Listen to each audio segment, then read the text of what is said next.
Hello, everybody. Good morning, good afternoon, good evening, whatever in the world you are connecting from today.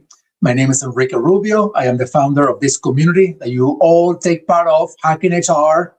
And today is Friday, so, good day for great conversations about, various topics.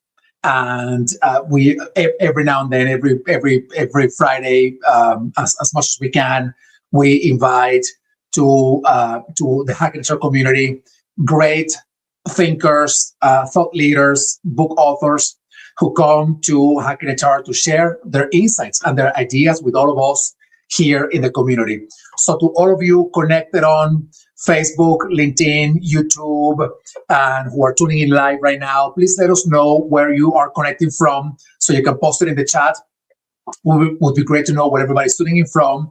And today I'm going to talk to Tammy, who is a phenomenal supporter of the Hacking HR community. She's been so for a very long time.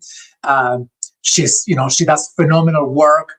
And today she's going to be talking with us about her new book, Leadership reDEFYned. So without further ado, I'm going to bring Tammy to the screen with me. Tammy, good morning. How are you? I'm great. How are you? Good, thank you. I'm so excited to have you with me today. And I gotta tell you something. I rarely change the colors of the background when I'm doing this. It's always black, the background, and I change it to the color of your book because it's such a beautiful color. So anyway, I wanted to make that little comment because I don't know if it's blue or green or in between, but I just love it. Thank you. It's a little teal, a little in between. A little in between. Tammy, please, for everybody tuning in right now across our social media channels, please introduce yourself. Let us know more about who you are, the work you do, and why you wrote a book, not only about leadership, but about leadership reDEFYned. Yeah. So my name's Tammy Chapik, and I started a company called We Inspire We back in 2017, and really started it based off of the principles of getting to be a good or even great leader should be easier. I found my path to be quite difficult, and really kind of dedicated myself to figuring out how to be a good boss, but then also how to help my team members and people that I mentor to get there faster, easier, less bumps along the way. So I lovingly call it my midlife crisis. I was in advertising and I was like, I can't do this anymore. What am I going to do? So I took what was a passion side project for me and turned it into We Inspire We. So really, we are a team of coaches and training facilitators who come together to support individuals, teams and companies alike to step into really authenticity and strengths-based leadership. We know there's so much data and evidence to support that the more you honor who you are, what your strengths are, what your values are, what works for you, the easier life is, and B, the more successful and more value you can add to the world around you. So that's really like the basics principles. I really feel passionately around helping people to find that truth within themselves and then step into it. And that's where the book came from. Just this heart for trying to help more and more people to step into their best versions of themselves. That's phenomenal. So, Tammy, let me ask you this. As you were writing your book, the title says a lot about it, Leadership reDEFYned. You were doing your research, you were talking with people. What is one thing that you found people think about good leadership that to you, it may have been a little shocking perhaps, or maybe you thought this may be a misconception about what good leadership really looks like? Was there anything that emerged from your conversations and your research? Well, it's interesting because I think traditionally leadership development is a little bit of, hey, I'm your boss, do what I do, follow my lead, and you'll be just fine. And that has been historically how we train people. And yes, of course, some companies are great and they bring in coaching and they bring in leadership training programs, but ultimately they're trying to get you to act in a certain way, make decisions in a certain way, behave in a certain way. And ultimately what I found through these conversations is the more we try to kind of force people into a box, the harder it is for them to show up, the harder it is for them to be effective in their roles. So I found that pathway to be interesting, maybe not surprising, but to see how it can be a detriment to someone's growth and success. And that's going to be more the bigger shocker, the bigger surprise, which is why I named the book Leadership reDEFYned. Like we really have to shift the way that we're thinking about building leaders or helping people be successful in their leadership. And ultimately I landed on trying to keep it let's keep it simple. There's only a couple of things that really go into being a good leader. And the rest is really what your special sauce or strengths, if you will, that come into play. Yeah, I love that. So if I know that I don't want to oversimplify the complexity of the topic and all the research that you did, but if you could, in one sentence, in one paragraph, perhaps define leadership redefined, what would that be? What would Yeah. be the definition of leadership redefined in the context of the work that you did for your book? I don't know if I can do it in one sentence, but let me give you a couple. Yeah, one paragraph. Ultimately, leadership redefined is this acknowledgement, right, that we have different skills, strengths, gifts, values, talents. Like everyone's different, wired differently for a reason. So redefining is basically flipping an honest lid to not say you must have these 6 qualities or these 18 criteria to be a good leader. You need to be able to kind of tap into who you are. And then there's 3 core principles. 1 is being effective, 2 is being influential, and 3 is being inspirational. And if you can think about all of those wrapped in your own style, the rest follows. And that is what leadership redefined is. It's helping people step into their own boldness with a little bit of guidance. I love that. And I think, I know the answer to this question, but I would love for you to not to say more than just yes or no, right? But does leadership depend on formal power at work, on formal authority in the workplace, or whatever it is, not just in the workplace, but in life, in our institutions, etc.? Does it depend on that formal authority, that formal power? I say no. And that's part of, again, this kind of redefining. I think that everybody is a leader, no matter what their title, tenure, age, gender, doesn't matter. You have the ability to lead from exactly where you are. And I like to think about leadership just broadly coined as movement. And hopefully positive movement, right? We're moving in a bigger direction. And so sometimes leadership is moving yourself, is leading yourself. Sometimes leadership is moving a project forward, or sometimes leadership is moving your family forward, or it's an entire team or an entire organization. So absolutely does not have to have a title. I think it's more of a mindset and an attitude and how you approach your movement and your energy, if you will. So what that really means then, among the what you just described, is that we do have the power that has not been officially vested on us, but being built through our influence, through our communication, capabilities, through the kindness in the way we relate to others. That can become the ingredients for good leadership in the workplace, right? Absolutely. And it is, again, how do you choose to show up? How are you choosing to step into movement? It's different for everybody. And it really, if you can simplify it down to this idea of forward momentum, everybody's a leader. We all have the opportunity to lead and take the bull by the horns, if you will. But it's up to us to kind of step into that role and that mindset. And I always say self-leadership is the number one most important place to start. Because if you're not serving yourself or leading in a way that's allowing you to be successful, right, then how are you going to lead anybody else? Yeah. I'm thinking about the how transformational it is to tell somebody, like the organization may not have vested any power on you, but you still have that power. Yeah. And I'm thinking about how scary it may feel to know that having that power means also having some responsibility, right? Because it's very easy to blame everything that is happening on somebody else, and it's my manager sucks, my workplace sucks, whatever. But it's harder to say or to think, how am I contributing to making it suck? Or how am I not building it better? So that puts a lot of responsibility on us. Have you had any backlash on this idea that if we have that power to be leaders, then we have a responsibility to exert, the influence and the power that we have through our leadership? Yeah, no, honestly, no. I think because it's a mindset and it's an attitude about betterment, right? We believe that it's about forward momentum, it's about growth, it's about betterment, it's about development. I would say, like, if you're 1% better every day, right, you're stepping into this. So it is, we all have responsibilities as human beings, in the work that we do in the world and the environment around us. So it's really taking it just to that next level of saying, I want to be intentional in how I show up. I want to be intentional in the outcomes here. I want to be intentional in what I am moving forward. Oh, I love that.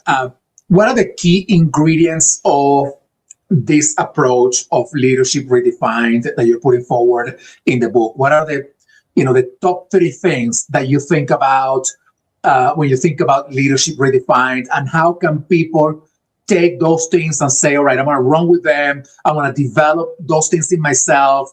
I'm going to influence my workplace. I'm going to influence myself and others with this, these 3 or 4 core components that you may want to talk about.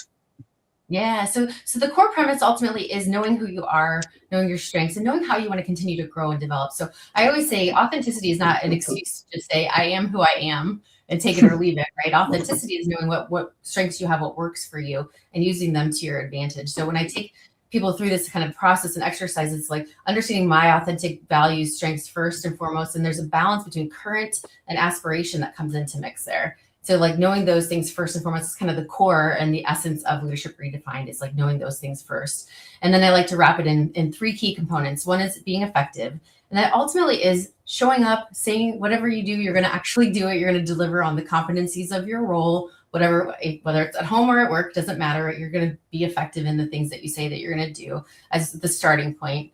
Second is being able to influence others. And let's be honest, right? Leaders, again, no matter without the title, leaders gain more traction by influencing versus using power and authority, right? So we need to figure out how to get people on board and that buy into ideas, actions, initiatives, whatever that looks like.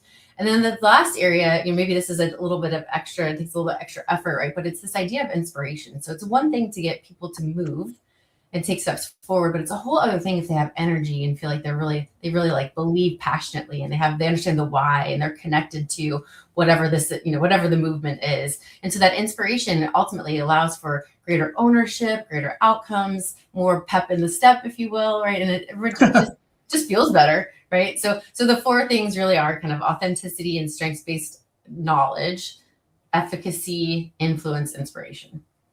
Oh, I love that. I could talk about all of them with you for the rest of the day. And I know, I want to focus at least now in authenticity, but I'll hold on my next question for 1 second. And I gotta tell you, I do a program that is called Strategic AI Leadership. And one of the core components of my program is leadership without authority. And the reason why I talk so much about that, and it's totally connected with the work that you're doing with Leadership Redefined, the reason why I talk so much about that is because in the age of AI, leadership is not just having that formal power, it's participating actively in the conversations, in the discussions, in not just using the tools, but providing governance, innovating, protecting people.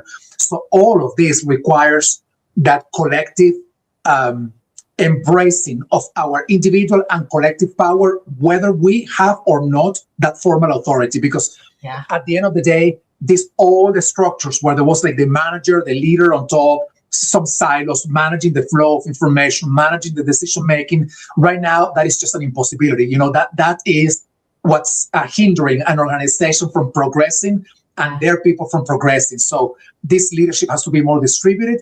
But that means that we have to understand that we can lead without having that authority. That's not easy. That's not easy to realize that.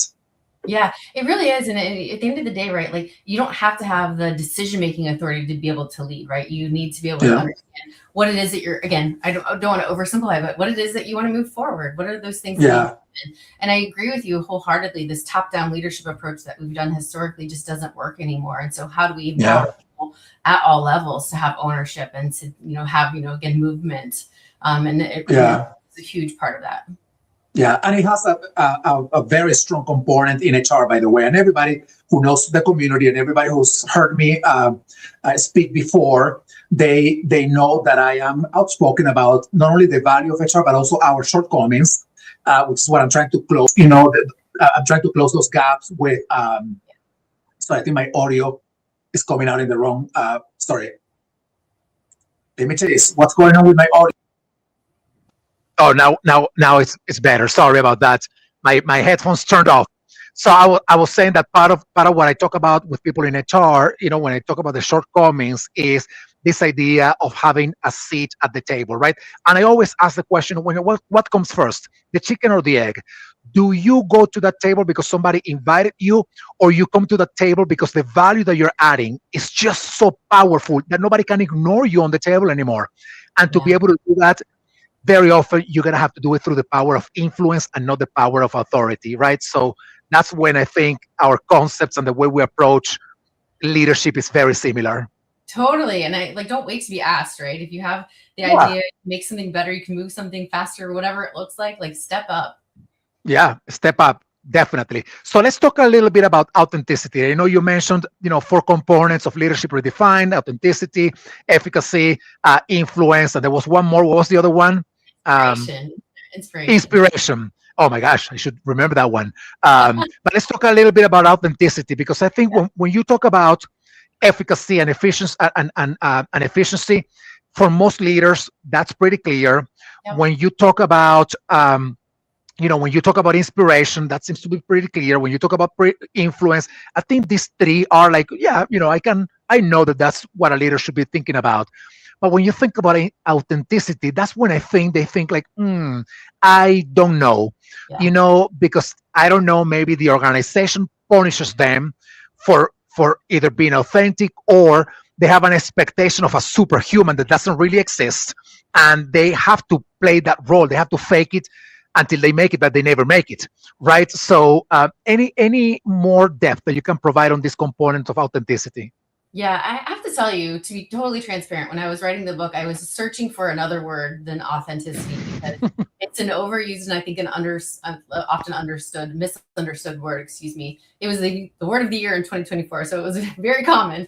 And I think the challenge with authenticity is we think about it as like, okay, well, I'm bringing my whole self to the table. I am who I am. Take it or leave it, rough edges, all of the things, right? And I don't, that's not my definition, right? I do think it is about knowing who you are, knowing your strengths, knowing your development areas or how you want to continue to grow. But it's not trying, the nuance is it's not trying to change to be into somebody that you're not. It's not trying to force you into being the exact mold of your boss or of, the leaders of the organization. So it's honoring your strengths and using them to your advantage. And like I said, there's a development mindset tied into it as well. So I show up today in this way, and I really want to make sure that as I continue to grow, that I'm known as being a leader who's very thoughtful, or a leader who is a great active listener, or whatever those things are. So it's not an excuse to be stuck, right?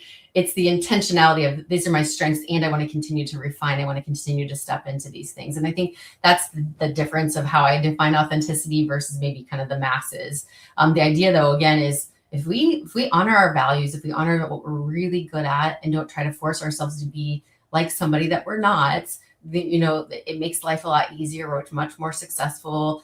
You create a greater psychological safety in the organization. You create a greater culture. You really allow people to have more cognitive diversity. And I can go on and on about kind of the benefits organizationally about that. But at the end of the day, again, the more we're true to who we are, the easier it is and the better life is. Yeah. I want to poke at this a little bit more.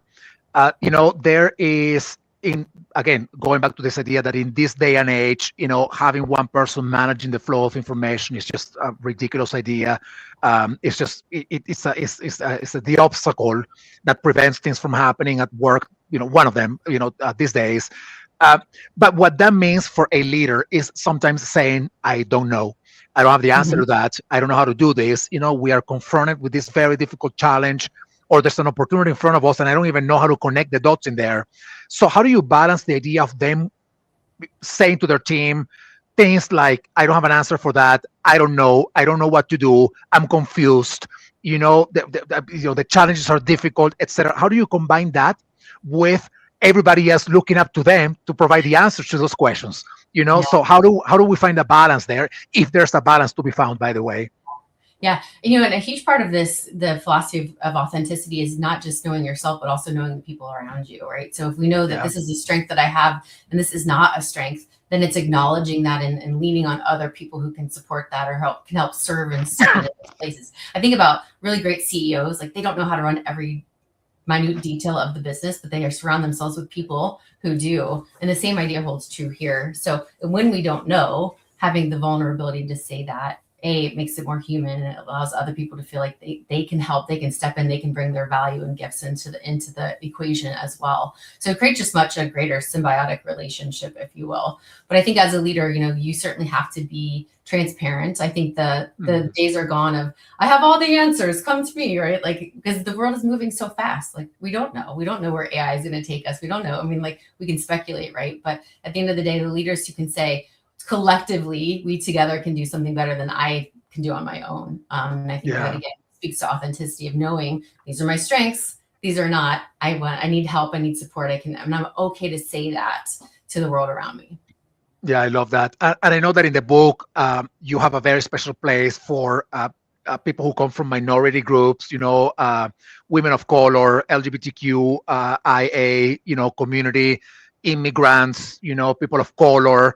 And you found a way for them to, um, you're trying to inspire them, to embrace the power of the uniqueness of the communities that they come from, the demographics they come from. Can you explain a little bit more about this? Yeah. So, the belief that I have here is that, if we keep trying to force ourselves to act like the people above us, right, there's a limiting factor always. Like I will never be a man, right? Like I can't step into that energy, that mold. I tried. I was a really bad boss for a couple of years because of it. But I need to honor who I am. And same holds true for anyone in an underrepresented community, right? So we need to honor who we are. And the more that we can embrace those things, what we're bringing differently into the table, into the equation, again, the greater cognitive diversity, the greater the innovation, the greater creative output, we know there's so much data that follows along that. So I think this idea of leadership redefined, my philosophy or hypothesis to it is not just that it's going to empower the individual, but if we all embrace this mindset, then all of a sudden we have a culture of authenticity, a culture of where we're allowing people's strengths to shine instead of putting them in this box of, oh, you don't do this very well, right? You need to act just like me. You're unorganized. Well, maybe they're unorganized because they're a really creative, innovative spirit, right? Like we need to honor those strengths and use them to the advantage. And I just I taught a class earlier this week and I asked the question to the group, like, what would it be like if everybody could show up in this way, bringing their strengths into the table with a little bit of that development eye? And they were like, it'd be amazing, right? And I'm like, yes, right? That's right. Like it would be an amazing culture to be in. Yeah, I love that. And it's I don't want to get political. I'm trying to, but it's I find it ironic that there are certain groups of people who when they think about diversity, they only think about like a Black woman is going to take my job. That's all they unfortunately can think about. When in reality, it is something as simple as having somebody who has a different idea than you. That alone. In itself is already diverse thinking. I mean, yes, there are different kinds of diversity, gender, ethnicity, race, creed, whatever you want to call it. But just having two people having different ideas and coming up with a better, combination of both, that alone creates something better than they individually had. And that is so powerful in the workplace. You probably, I mean, I'm sure you know this. I don't know if everybody else does, but it consistently research shows that organizations that have more diversity in their workforce, more inclusion, better belonging practices, they outperform their competition by multiple X's.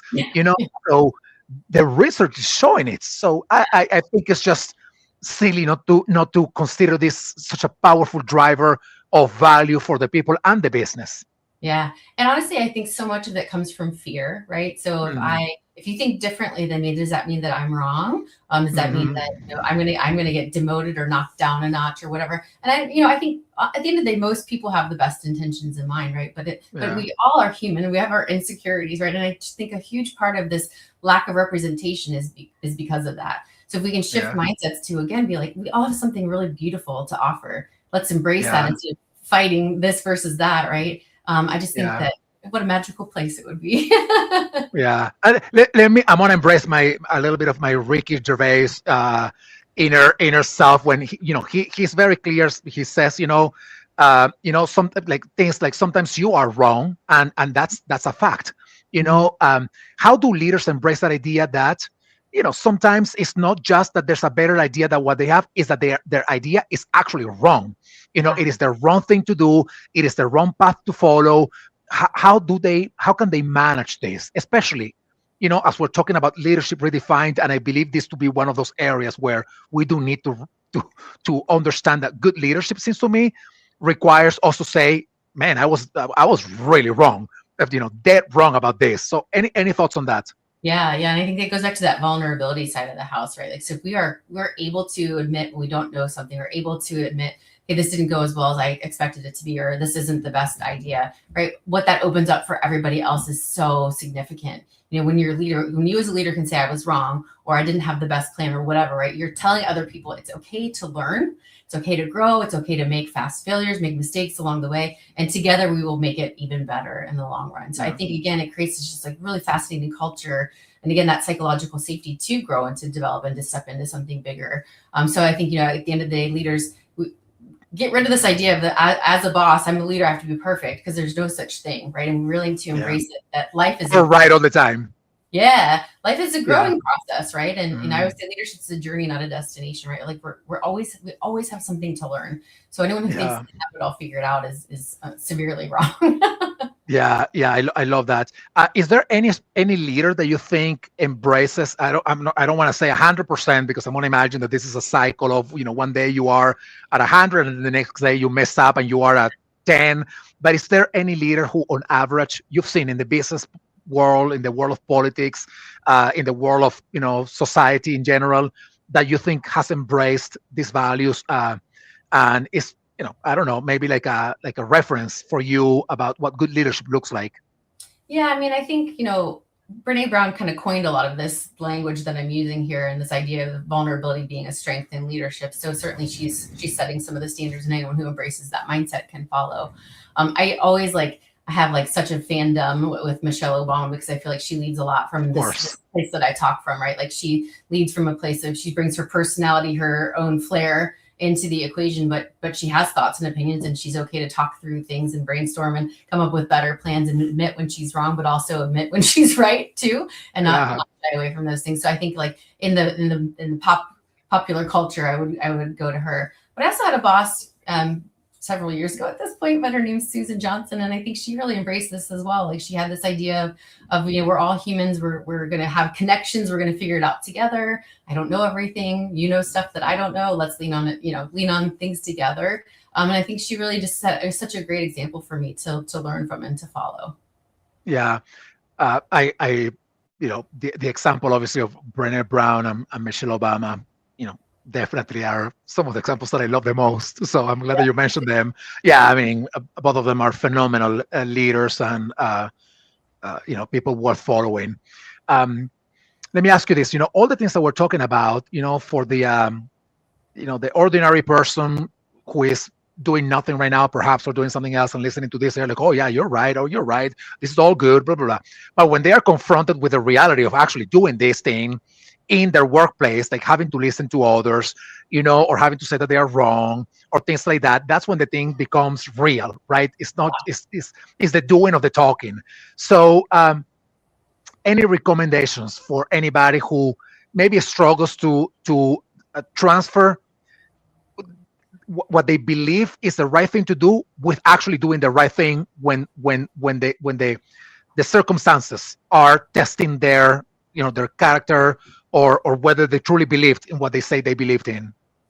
Yeah, I think two things come to mind. One, I kind of define the leadership as this kind of active forward momentum, right? So if we've really bought into this idea, that means there's a betterment strategy. That means that maybe what I think isn't always the best way, right? So there's this kind of alignment to betterment that comes along with it. And I think if you kind of stick to that as like a moral ground, right, the rest will follow in there. The second part I want to kind of tie into this is really again, human connection. I've talked a little bit about vulnerability and being able to kind of confess and open up to these things. But the more you know the people around you, the more you understand their values, their strengths, their life story, the easier that it is to show up in these ways too, right? So the more you have human connection, even if it's just bringing empathy into the equation, will really allow for a lot of this kind of transparency and this growth mindset to follow.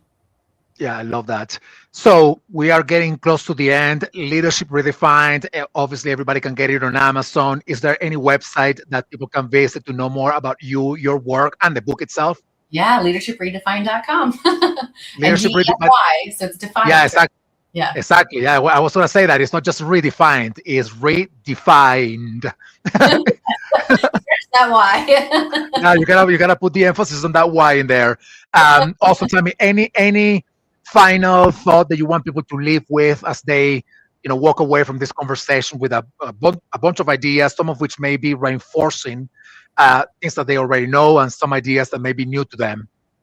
Yeah, I think the more you know yourself, the easier all of this is, right? So I encourage people to do a lot of self-reflection and even create, I call it an inventory list of what are the strengths, talents, gifts, experience, values that I have, and really just kind of make this laundry list. And when you do that, then commit that to saying, this is factual. This is not like my opinion or my emotional experience, right? This is a factual component of who I am, right? And then pulling out from that, which ones matter the most? Which ones do I want to be known for? And I just think like, I don't want to oversimplify, but it literally like these are facts. Let me lean into these more.